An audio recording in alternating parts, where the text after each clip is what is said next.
Not every time, but sometimes I actually begin this time of our service with a personal confession. And I do have one today, but I was thinking this week that I'm always confessing stuff to you, but you selfishly never confess anything to me. And so this morning, it's your turn. So we're going to do a little mass confession thing. And so I want to begin by you making a public confession of an adolescent sin that if you committed this sin, don't worry, you're among friends. You can be honest. Maybe you're thinking, I don't know, where's this going to go? Like adolescent sins, what does that mean? But here it is. Raise your hand if you ever forged your parents' signature on anything when you were a kid, whether it's permission to get out of class, leave campus, get out of school early, not dress down for PE. No, go ahead, raise your hands. Raise your hands. The rest of you were homeschooled, clearly. No, look around at the hands that are up. Look at, if you're a guest this morning, these are the kinds of people you attend church with. So I have my wife, Hansi, she was on the keys and she was back running our kids ministry. I have her read my notes every week and she read that and she goes, what? Who would do that? She's like, do you mean to tell me people have done that? And I was like, oh, babe, you are so cute right now. All right. It's so funny. Well, if you raised your hand, don't you just feel better now? You've been carrying around that like secret for all the years, the weight of that. You just confessed it to me and before the Lord, and you're free. You can be free. Okay, so now with all of that out of the way, I feel a little bit better about my confession, and here it is.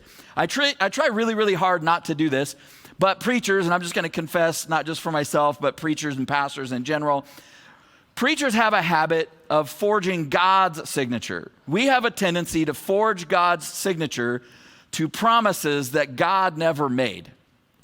And honestly, that's kind of one of the problems that I think with church is that we sign God's name to promises that God didn't make.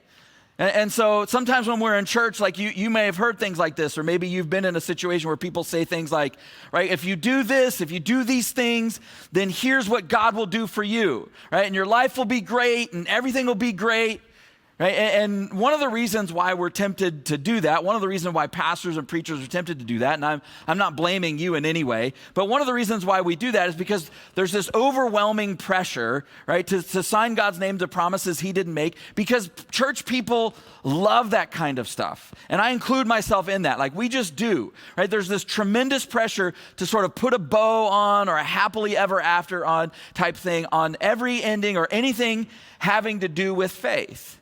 Because if we're honest, if you're a person of faith, or even if you're just kind of exploring, we all want to believe that faith comes with real world guarantees, right? It's like, if I do this, if I'm going to follow God, if I'm going to be a part of this, then this is going to have to be what happens in my life. And so over time, one of the things that sort of gets implied or sort of hinted at, and we just kind of come to believe in church, is that part of following Jesus is this promise, or this sort of wink and a nod promise of a pain-free, sort of problem-free kind of life. And we all sort of, when we say it out loud, we're like, well, that's kind of absurd. Like, why would you ever promise that kind of thing? But we also really kind of like the idea of that. Now, before we go too far, I want to clarify something for you this morning. Anytime someone says something like, if you do these three things, you can always expect this outcome, right? If you pray this prayer or touch this cross or memorize this thing or recite that thing, if you believe the right way or you have enough faith or whatever it is that they say, and then they say, I guarantee that God is going to do something for you. Like if you do X, God will do Y. Anytime somebody says something like that, that's not Christianity. That's not following Jesus. That's called magic. Because magic is you do something a certain way and certain results always happen. Now, the thing that messes us up, especially in church and especially in Christianity, is that all magic works some of the time. It all does. It just does. Magic, luck, charms, formulas, whatever it is, like it all works some of the time. Unfortunately, what happens is like that magical thinking gets sort of mixed in with Jesus thinking, and the next thing you know, we're trying to do things a certain way to get God to bless us or to give us a charmed or some sort of like lucky life. And because all magic works some of the time, there's always people who can stand up and say, I did it. I followed the formula, I prayed the prayer, I recited the verse, I worked up enough faith, and it worked. God came through and he did the thing that was promised. But we've also known people who did it and it didn't work. Maybe you're that person, right? Where you begged God, you prayed the prayers, you had the faith, you said the thing, you recited the verse, you tried the whatever it was, but God didn't come through for you in the way that it was promised. And then what happens? We start to doubt God. We get angry at God. We're like, why did you do it for them and not for me? We start to wonder if maybe God is angry at us. We start to lose faith. We maybe even walk away from faith altogether, at least the faith that we used to have. I mean, you've probably had conversations in your life where you've heard people say, I tried Christianity and it didn't work. And the thing that really, truly messes us up in this whole conversation is that God is able and willing to do miraculous things in our lives. And sometimes he does. And many times, though, he doesn't. And so last week when we started this series called Dumpster Fire, we started with this idea that God works at God's discretion to further God's purposes. That's the way that God works. And that's really frustrating because we want him to work at our discretion to further our purposes. But that's not how he works. So then the question for us then becomes, well, then what do we do? How do we respond to the difficult and painful moments or seasons in life? Where is God at in those moments? What does faith look like in those moments? How do you hold it together when you look around and it feels like the world is falling apart? And so last week we talked a lot about fear. If you weren't here, man, go back and listen to that podcast. I want to encourage you to check it out. Now, the good news for us is that the scriptures are full of real people. And so we get to see how they handled things and how God worked in their lives and what they did and how God responded when their lives was falling apart, when their world were falling apart. So Luke chapter 2 is maybe the most famous telling of the Christmas story, and in the next, just about a month from now, we're all going to be hearing a lot about it in the next, that all through December and celebrating that story. It's the greatest story ever told. But I want to back up a little bit to Luke chapter 1. I want to look at a slightly different story that's still a part of the Christmas story, but doesn't usually get read. It's the story of a guy named Zechariah and his wife, Elizabeth. They were actually distant relatives of Mary, the mother of Jesus. They were also the parents of John the Baptist, who was used by God in a powerful and massive way and was a huge part of God's plan in bringing Jesus to the world. But this is their story, and this is before John the Baptist was born. So in Luke chapter 1, Luke begins the story of Jesus by actually telling us their story. So he says this, in Luke chapter 1, verse 5, it says, in the time of King Herod, there was a priest named Zechariah who belonged to the priestly division of Abijah. And his wife Elizabeth was also a descendant of Aaron. Both of them were righteous in the sight of God, observing all the Lord's commands and decrees blamelessly. And that's quite a statement. Verse 7, but they were childless because Elizabeth was not able to conceive, and they were both very old. Once when Zechariah's division was on duty and he was serving as priest before God, he was chosen by lot to go into the temple of the Lord to burn incense. Verse 11 says, then an angel of the Lord appeared to him standing at the right side of the altar. And when Zechariah saw him, he was startled and gripped with fear. The angel said to him, do not be afraid, Zechariah. Your prayer has been heard. Your wife Elizabeth will bear you a son, and you are to call him John. Verse 18, then Zechariah asked the angel, how can I be sure of this? I'm an old man and my wife is well along in years. And the angel said, I am Gabriel. I stand in the presence of God, and I've been sent to speak to you and tell you this good news. Verse 23, and then when his time of service was completed, he returned home after his wife Elizabeth. After this, his wife Elizabeth became pregnant. The Lord has done this for me, she said. In these days, he has shown his favor and taken away my disgrace among the people. So this is a fantastic story. Zechariah isn't just a priest. Luke tells us that both Zechariah and Elizabeth, they can trace their ancestry all the way back to Aaron, the original priest. Like Aaron, Moses in the book of Exodus, like he's the OG, like generations, multiple, 25 generations before this. So he's telling us like These people are new to this thing, right? They got deep roots. They've had a long-standing faith. It stretches back generations. And then he says they loved God and they followed and they obeyed him. He doesn't just say that they were righteous. He says they were righteous in the sight of God, that God was pleased with them. Right? If God is going to come through for anybody, these are the types of people that he comes through for. And then after he gives us all of that description, he then says, but they were childless. It's so easy for us to kind of gloss over this because it doesn't really sound like a big deal or just the way that it's phrased for Luke. But that little 4-word phrase summarized a lifetime of heartache and disappointment and pain for them.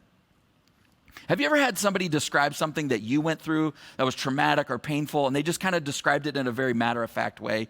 And it almost feels like dismissive or insensitive because it doesn't really like fully capture what it is that you experienced, what it is you went through. And they're not meaning to be dismissive. They're not meaning to be insensitive. I don't think Luke meant it this way because what he said was true. It was accurate. They were childless, and it was because Elizabeth wasn't able to conceive. I mean, but that's not the full story though, right? Because the real story is their years of trying, their years of hoping, their years of crying and praying and begging God to fix it, to heal it, to give them a family. The real story is them being happy for people that you know when they get pregnant and they have their babies while also dying on the inside at the same time. The real story is smiling and celebrating at baby showers and then crying all the way home. The real story is the pain of miscarriages. The real story is that of hopes that have been dashed over and over and over again. The real story is fielding a million questions from family and friends about why you don't have kids and when are you going to start and what's going on. It's enduring the advice of well-meaning people who are just trying to help, but everything they say just makes it worse. It's the anger you feel at the trite cliches and the scriptures and the little Bible verses people quote at you and throw at you because they just don't know what to say. It's the joy and the anticipation of preparing a nursery only for it to sit empty. It's the emptiness of that nursery that becomes symbolic of the giant hole that you feel that's at the center of your life. It's the grief of the life that you always wanted, but is no longer within your grasp, of the life that you thought you'd have, but you're never going to get to live. It's all that pain, all that anger, all that grief giving way to shame and disgrace because you feel less than. Because you see the way that your family looks at you, you hear the whispers, you wonder the same thing that they do. What's wrong with you? Is God punishing you? Is there something you've done? Is there something you could do to make it better? So yeah, somehow, but they were childless, just doesn't capture it, right? And it wasn't their fault because they had done it right. Like they'd lived beautiful, good, righteous lives according to Luke. They had served and trusted God. See, I can't help but wonder if Luke wrote this in a way that he did because he wanted us to feel the tension between they were righteous in the sight of God, but they were childless. Because that's a tension that we feel. If you've been a person of faith for any length of time, you feel that tension, right? We can relate to their story because it's kind of our story. I mean, it's the story of our effort and God's absence. I mean, most of us probably wouldn't really describe ourselves as blameless or righteous in the sight of God, but still, we're like, pretty good, right? The description on our life might be like, they go to church, but their marriage still fell apart. Or he believed in God, but he just lost his job. They were good parents, but their kids completely disowned him. She followed Jesus, but her husband still died. And that's one of the things that we learn from Zechariah and Elizabeth's story. Is that faith is not transactional. It's relational. That there's no amount of like, God, I'm going to do this and therefore you do that. Faith is not magic. There's no formula. God is not a vending machine where you put in the right things and then he spits out what you want for your life. So in 2010, the Buffalo Bills unexpectedly went to the AFC Championship game. And in that game, they were playing the Steelers. And that year they had a player who was pretty young. He was only about 2 or 3 years in the league. His name was Stevie Johnson, and he was kind of a phenom. He was a wide receiver, could not be stopped. They went to the championship game. They were playing. came down to the very end. They had a chance to win the game in overtime. They marched down that called the perfect play. Stevie had been playing out of his mind. Ryan Fitzpatrick, he was still around. He was around then. He dropped back. They'd fooled the Steelers defense. Stevie Johnson had one-on-one coverage, broke free, was in the end zone. Ryan Fitzpatrick lets it go. It's a 45-yard pass, a big, long pass across the field. Hits him in the end zone. Everybody thinks they won, but Stevie Johnson dropped the ball as he was going to the ground. After the game, he posted to his social media in all caps. He said this. He said, "I praise you 24/7, and this is how you do me? You expect me to learn from this? How? I'll never forget this, ever. Thanks, though." Now, beside the fact that he is addicted to exclamation points, because that is exactly how he wrote it, what he posted perfectly illustrates what we're talking about today. Because in his mind, he put in praising God 24/7. So God was supposed to make sure that he caught that really important pass that affected his career, would have sent him to the Super Bowl. Now, my point isn't to trash or shame Stevie Johnson. My point is, we're all Stevie Johnson. Because that's the way we want it to work, right? Like, God, I did this. Are you kidding me? I went to church. I put some money in the offering. I've been trying. And this is the way you're going to do me? I'll never forget this, ever. We want to believe that if I do what's right, God will always make everything turn out all right in my life. But faith isn't magic. It isn't transactional. It's a relationship with God. I do like how he said thanks, though, at the end. He's like, just in case, I don't want to, like, I'm angry, but, thanks, though.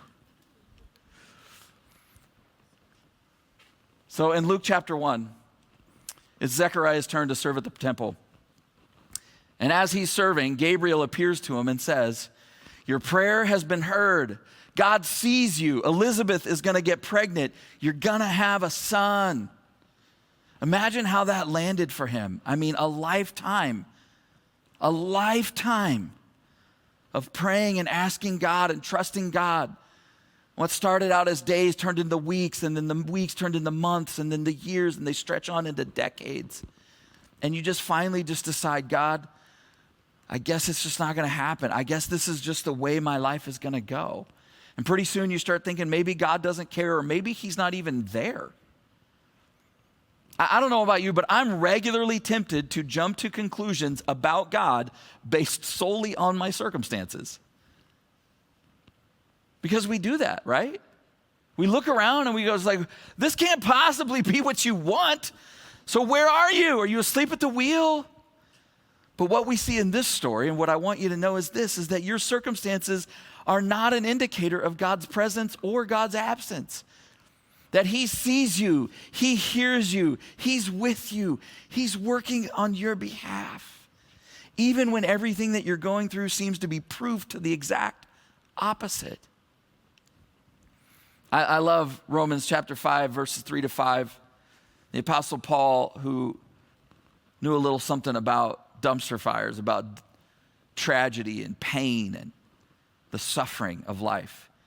He says this, he says, "But we also glory in our sufferings, because we know that suffering produces perseverance, perseverance, character, and character, hope. And hope does not put us to shame, because God's love has been poured out into our hearts through the Holy Spirit, who's been given to us."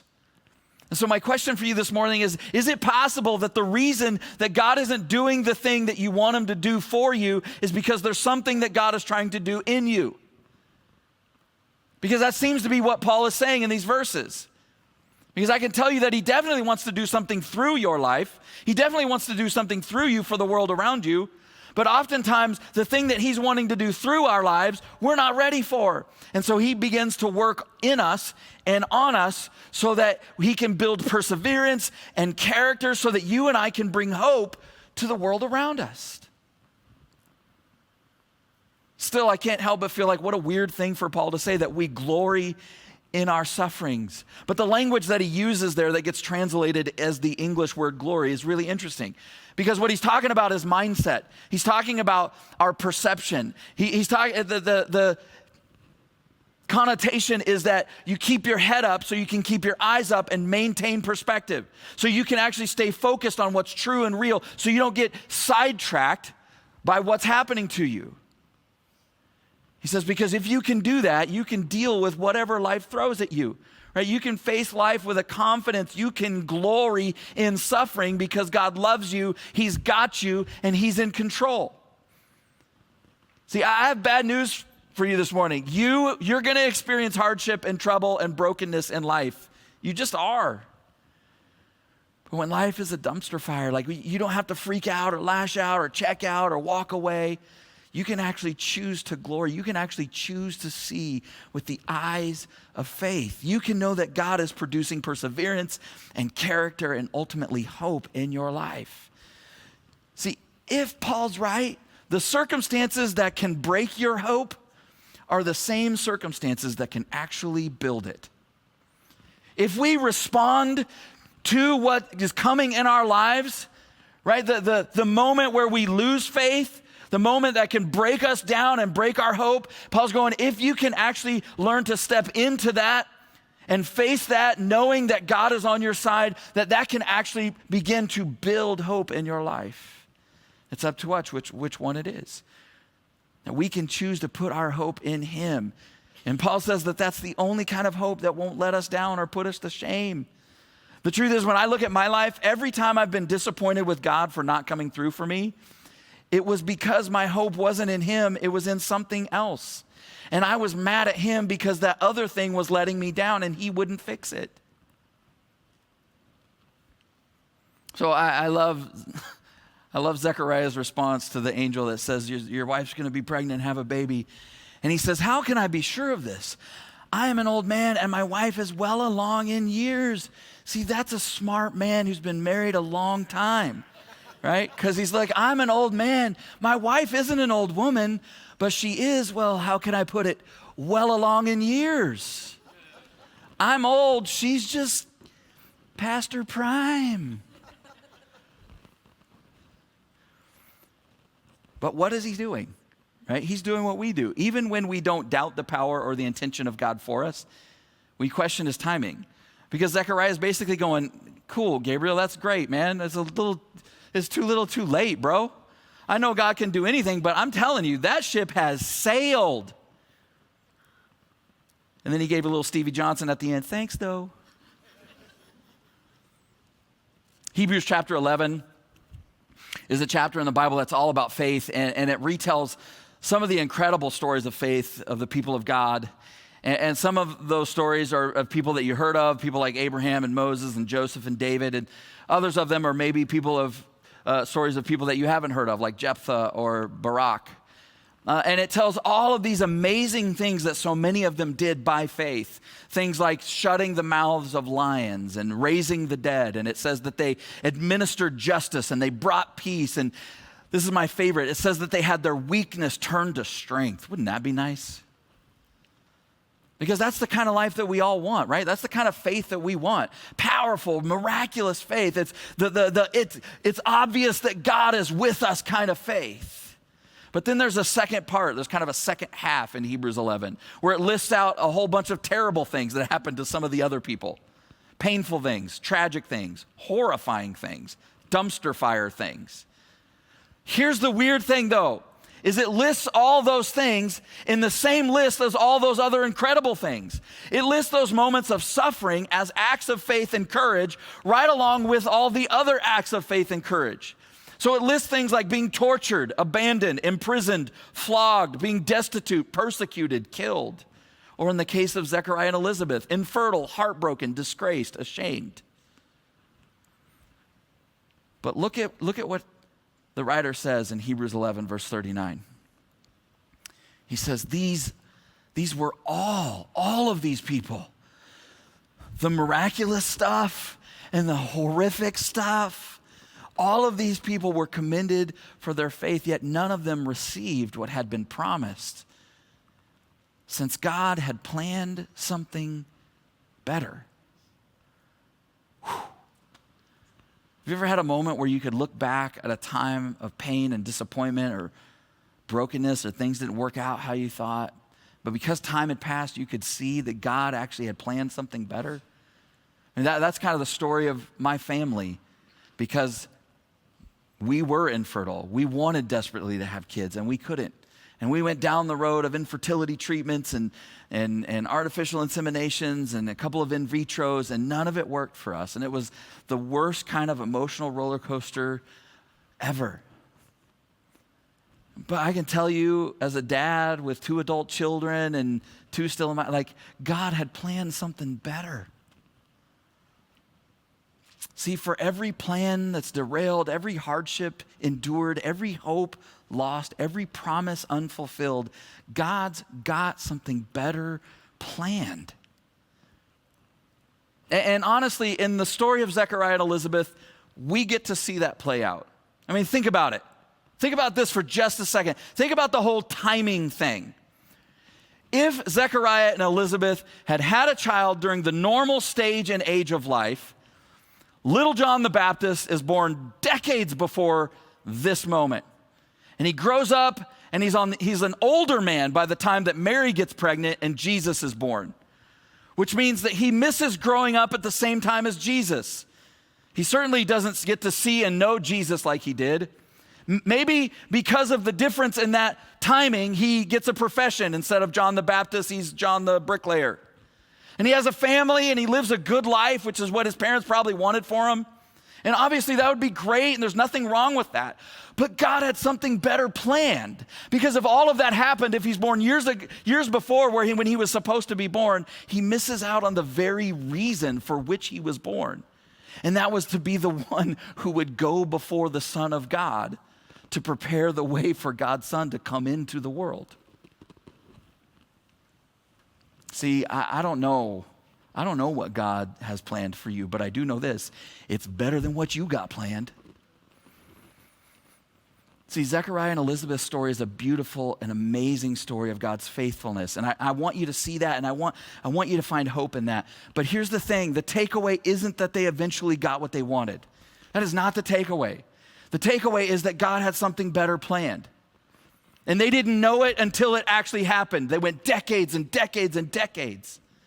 And here's maybe the best part, maybe the most important part, the part that I think is for us today, is that in the intervening time, they trusted God and they served God in the meantime, when it didn't make sense, when it still hurt, when it looked like God hadn't come through. Year after year after year, they were faithful, they trusted him, they followed him. See, I think the takeaway in their story is actually about their faithfulness to God. That they served and trusted and showed up for decades, even when the thing that they had begged God for didn't happen. Even when their hearts were still broken. Even when there seemed to be no evidence that the something that God had better planned for them was the baby that they'd always longed for. See, the truth is that faith sometimes, in fact, often looks a lot just like faithfulness. And see, that's what you do when you don't know what else to do. And I know it sounds kind of ridiculous to say, but you want to know what you do in the most difficult seasons of your life? You want to know how you hold it together when your world is falling apart? You're faithful, you show up, you love, you trust, you serve. See, when life throws a dumpster fire at you, you may not be able to do anything about it, but you can do something with it. You can grow through it. You can learn from it. You can build perseverance and character and hope.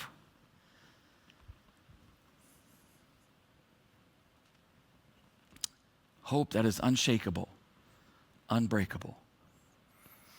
So Peter, who was one of Jesus' disciples and one of his closest friends, kind of the inner three, he wrote this in 1 Peter chapter 4. Verse 7, he says, "The end of the world is coming soon." Doesn't that make you feel better? It's going to be over soon anyway, guys. Just enjoy it. But doesn't it feel like that sometimes? I mean, if not the world that's ending, maybe just your world that's ending. But how do you respond? What should you do? Well, Peter says this. He says, the end of the world is coming soon. Therefore, be earnest and disciplined in your prayer.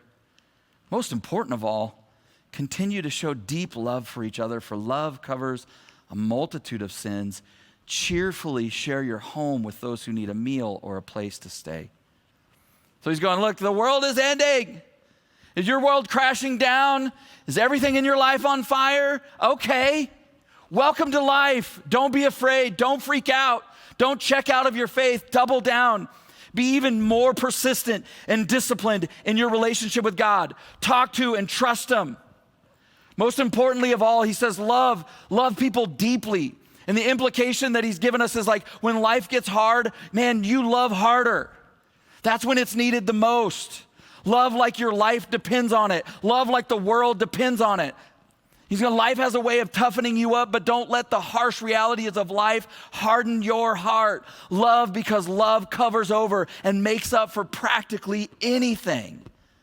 And he's like, and then just, man, share your time and your meals and your home. Like, connect with people, love people, serve them, invite them into your home. That's what you do when the world's ending. By the way, one of the interesting things about Zechariah and Elizabeth is that after their son is born, we don't really know any of the rest of their story.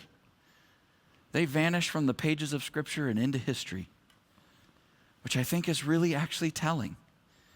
Because faith is about how you live every single day. Not just when things go your way, not just when, God, I put the good stuff I put the faith into the machine and you spit out a good life. We often think of faith of it as these miraculous displays of just incredible faith, but for Zechariah and Elizabeth, it was mundane, day in, day out displays of faithfulness. And their impact and their story live on because of how they handled the pain and the suffering that life threw at them. And here's the deal, it's no different for you or me. I want to tell you, God has something better planned for you. God has something better planned for me. God has something better planned for them, whoever that them is in your life, that you're just like, God, please help them, heal them, fix them. God has something better planned for the world. Don't miss it. Don't settle for or try to force your plan. Persevere. Be faithful and persistent. Love deeply. Share openly. And watch hope explode in your life, regardless of how dark the world gets around you. And so here's the prayer that I want to give you to pray with me this week, every day this week. This is what we're going to do. We're going to pray, Jesus, help me to live my faith and love others well today. Remind me that you have something better planned. Fill my life with your hope as I trust you with what I cannot control. Man, pray that every day. You begin to pray that, God, help me live today. Help me to live my faith. Help me to love people deeply. Remind me that you got something better when it doesn't make sense and I'm tempted to lose faith. I'm tempted to get angry. I'm tempted to lose hope. Fill my life with your hope, and I'm going to trust you with what I can't control. I'm going to do the things I can control. And then get up after you pray that and just go live it. Finally, and you go back and read Hebrews 11 and what follows it in Hebrews 12. What you see is that ultimately the better thing that God had planned is Jesus.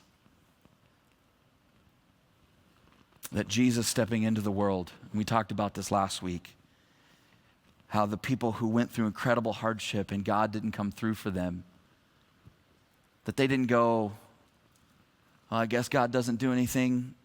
God doesn't care about the world. No, they put their faith in the reality that God had already done something for the world. That God had already done the better thing that he had planned. And so I want to remind you this morning that Jesus stepping into history, that God taking on flesh and blood and becoming one of us, it's a game changer. See, because you and I have what Zechariah and Elizabeth didn't have. You have a God who walks with you, who's present with you.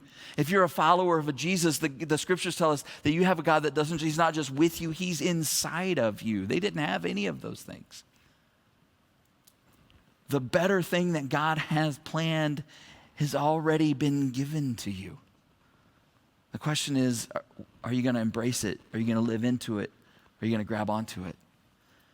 And so if you're here this morning and you haven't taken that step, God has something better planned, and his better starts with Jesus. And I want to invite you to take that step and open your heart to him and step into that better. Would you pray with me? Let's pray together. South Hills Church, I just want to take a moment and say thank you for watching our service online. Whether you're watching it for the first time or you're watching it again because you enjoyed the service so much from the weekend, I'd like to take a moment and dive into our giving.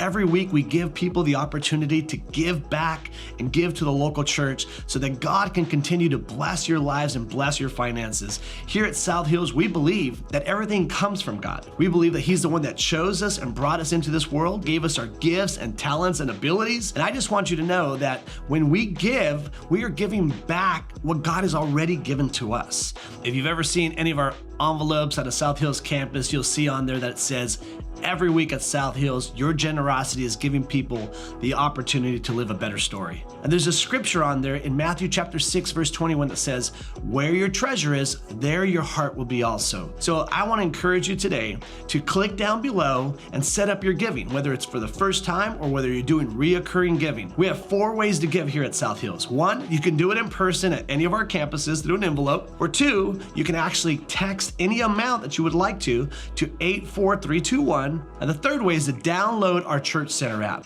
I encourage you to do this one because the Church Center app gives you opportunity to stay connected with our church and your campuses. It's a great tool and resource for you to know what's going on. And the 4th way to give is to give online. You can go to southhills.org/give and you can set up your giving there. Whether you're a guest of our church or whether you are a member of our church, or whether you simply just like to watch our services, I encourage you to trust God with your finances so that he can bless and anoint your finances, and you can be trusting God in this journey of living life to the fullest. I love you, and thank you for watching our online service today.